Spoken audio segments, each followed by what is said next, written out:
एक इलाके में एक हकीम साहब रहते थे और उस हकीम साहब का अंदाज ये होता था कि जैसे ही वो अपने दवाखाना जाने लगते तो अपनी बीवी से कहते कि आज के दिन तुम्हें जो जो चीज़ें दरकार हैं वो एक पर्चे पर लिख कर दे दो। उसकी अहलिया वो तमाम चीज़ें लिखकर उनको वो चिट थमा देती।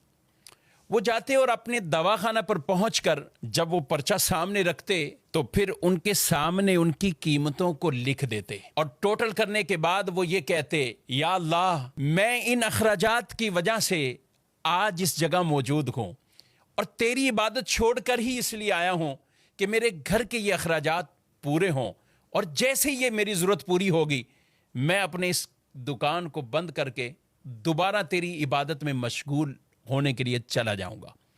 यह मामला उसका चलता रहा। एक दिन तो अजीब ही मामला हुआ कि जब दवाखाना पहुंचे, पर्चे को सामने रखा, चिट को देखते जा रहे हैं, कहीं दूध और चीनी और घर के दीगर जरूरियात का तज़किरा है, लेकिन लिखते लिखते उनकी बीवी ने सबसे आखिर में लिखा कि बेटी का जहेज का सामान। ये पढ़ते ही वो गोया के दिन में ही उन्हें तारे नजर आने लग गए और वो कुछ खो गए कि ये कैसे होगा। लेकिन सब कीमतों को वो लिखते लिखते जब इस जुमले पर पहुंचे तो हकीम साहब ने आगे तहरीर किया कि ये अल्लाह के काम हैं, अल्लाह ही जाने। हकीम साहब ने यह जुमला लिखा और दवाखाना पे जो मरीज मौजूद थे उनको दवाइयां देना शुरू की। अभी एक दो आदमियों से ही फारिग हुए थे कि अचानक हकीम साहब के मतब के सामने एक बड़ी कार आकर रुकती है और उसमें से एक सूट बूट, एक खूबसूरत लिबास पहने हुआ आदमी कार से बाहर निकलता है और वो हकीम साहब के दवाखाना में दाखिल हो जाता है। हकीम साहब जैसे ही अपने मरीजों से फारिग हुए तो उसको कहने लगे कि भाई, अगर आपको दवा चाहिए तो मेरे करीब आ जाएं, मैं आपकी नब्ज चेक करता हूं, आपको देख लेता हूं, और अगर किसी और मरीज के लिए चाहिए तो मुझे उसके हालात बताएं, कैफियत बताएं। वो आदमी कहने लगा, हकीम साहब, शायद आपने मुझे पहचाना नहीं है। और आप कैसे पहचान सकते हैं? 15-16 साल का अरसा गुजर गया है। हकीम साहब कुछ हैरान से हुए कि आखिर कौन से ये राज से पर्दा उठाने वाले हैं। वो आदमी कहने लगा, आज से 16 साल कबल आपकी इसी दुकान के सामने से मेरा गुजर हो रहा था और यही दुकान के करीब ही हमारी गाड़ी का टायर पंचर हुआ और मैं बाहर धूप में खड़ा था। आपने देखा तो आपने कहा कि अंदर आइए, स्टूल पर बैठ जाएं। मैं अंदर आया, मैंने आपको देखा, लोगों को दवाइयां देकर आप अब फारिग बैठे हैं। एक छोटी सी बच्ची आपके पास खड़ी और आपसे कह रही थी, बाबा चलिए ना, भूख लगी हुई है, चलिए घर को चलते हैं। आप उसे कुछ ठहरने का कह रहे थे। मैंने सोचा मैं ऐसे ही आपकी दुकान में बैठा हूं, चलो कोई दवाई आपसे कह दूं और इसी बहाने कुछ आपको रकम दे दूं। मैंने आपसे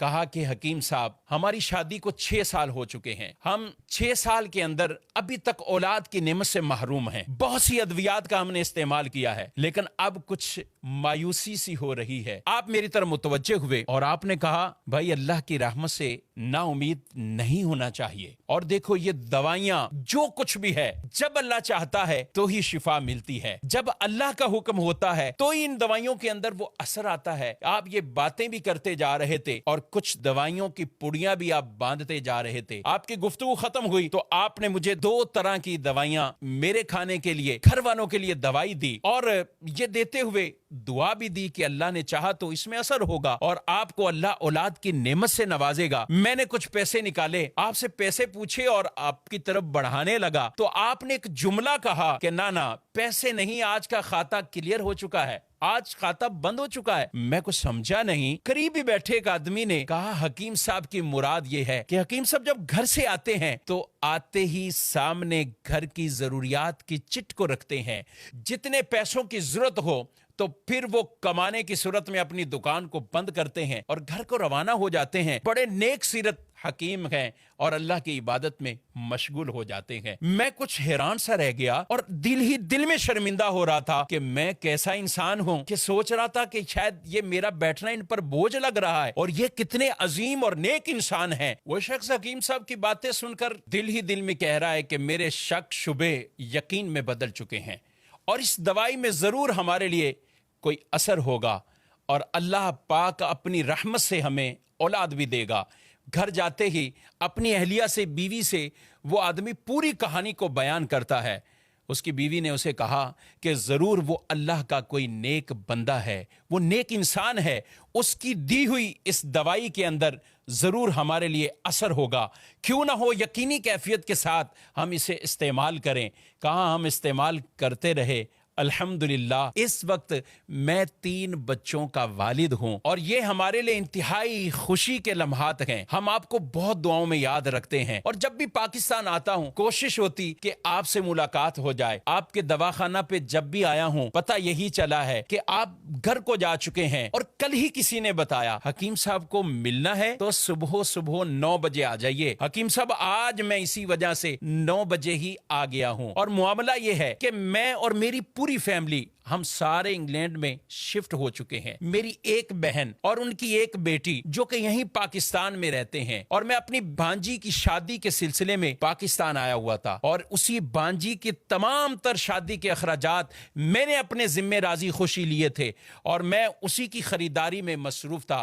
मामला कुछ यूं हुआ है कि मैं अपनी भांजी के साथ लाहौर में कभी पाकिस्तान के दूसरे शहरों में जा रहा था। सब जहेज का सामान सब तैयारी हो चुकी है, लेकिन इसी दौरान मेरी भांजी को बहुत तेज बुखार था और वही बुखार मेरी भांजी की मौत का सबब बना है। मैं और मेरी बीवी जब आपस में बैठे सामान खरीद चुके हैं, सब कुछ कर लिया है, अब इस सामान का क्या किया जाए तो फौरन आपकी तरफ हमारा ख्याल गया कि जब 16 साल पहले हम आपके मतब में आए थे तो एक छोटी सी बच्ची वो आपके पास खड़ी कह रही थी बाबा जान घर चलो मुझे भूख लगी है। तो मेरी बीवी ने मुझसे कहा क्यों ना हो कि हम हकीम साहब का शुक्रिया इस अंदाज से अदा कर दें कि ये सारा भांजी का जो जहेज का सामान है ये हकीम साहब के घर पे पहुंचा दें। और वो साथ कहने लगे कि आपने मुझे इस बात से मना नहीं करना है, रद्द नहीं करना, हम बड़ी उम्मीदों से आपके पास आए हैं, ये सामान आपकी बेटी के लिए हम बतौर गिफ्ट लेकर आए हैं। बस वो क्या बातें बता रहे थे कि हकीम साहब की आंखों से आंसू जारी हो गए। वो रोते हुए और उन्होंने वो चिट निकाली और वो चिट और वो पर्चा उस आदमी के सामने रखा और कहा भाई मोहम्मद अली ये देखो आज के ही दिन मेरी बीवी ने घर के सौदा सलफ और सामान के साथ आखिर में बेटी के जहेज का सामान भी लिखा और मैंने देखो आगे क्या लिखा है। ये अल्लाह का काम है, अल्लाह जाने, अल्लाह बेहतर सबब बनाने वाला है। मैंने आगे ये जुमला लिखकर ये मामला यही क्लोज कर दिया था, मगर मेरे रब की रहमत और शान करीमी आप देखिए कि मैं यहां से उठा नहीं हूं, मेरे रब ने इस चीज का एहतमाम कर दिया है। हकीम साहब कहने लगे मोहम्मद अली साहब आपकी भांजी का सदमा वो जरूर है, मगर मैं तो रब की शान और रब की कुदरत पर हैरान हूं कि आज मैं घर वापस खाली हाथ नहीं पलटा। यही कहते हैं कि जिसका अल्लाह पर भरोसा वो मजबूत हो जाए, तवक्कुल और एतमाद मजबूत हो जाए, फिर अल्लाह उनके लिए असबाब पैदा फरमाता है। हमें भी चाहिए हलाल कमाएं, हलाल के लिए तगोदो करते रहें। रसूल मुकर्रम सल्लल्लाहु अलैहि वसल्लम फरमाते हैं कुछ गुनाह ऐसे हैं कि जिन्हें ना नमाज ख़त्म करती है ना रोज़ा ख़त्म करता है, हाँ रोज़ी की तमन्ना में, रोजी की तलाश में गमज़दा होना, ये गम उन गुनाहों को ख़त्म कर देता है। और जब आदमी अल्लाह से डरते हुए रिज़्क़ की तलाश में जाता है, अल्लाह खुद कुरान पाक में इरशाद फरमाता है वमन यत्तक़िल्लाह यजअल लहू मख़रजा व यरज़ुक़हु मिन हैसु ला यहतसिब। और जो अल्लाह से डरे अल्लाह उसके लिए रास्ते पैदा फरमाता है और उसे वहां से रिज़्क़ देता है जहां से उसे गुमान भी नहीं होता। अल्लाह रब्बुल आलमीन हम सबको ऐसा तवक्कुल, ऐसा भरोसा इख्तियार कर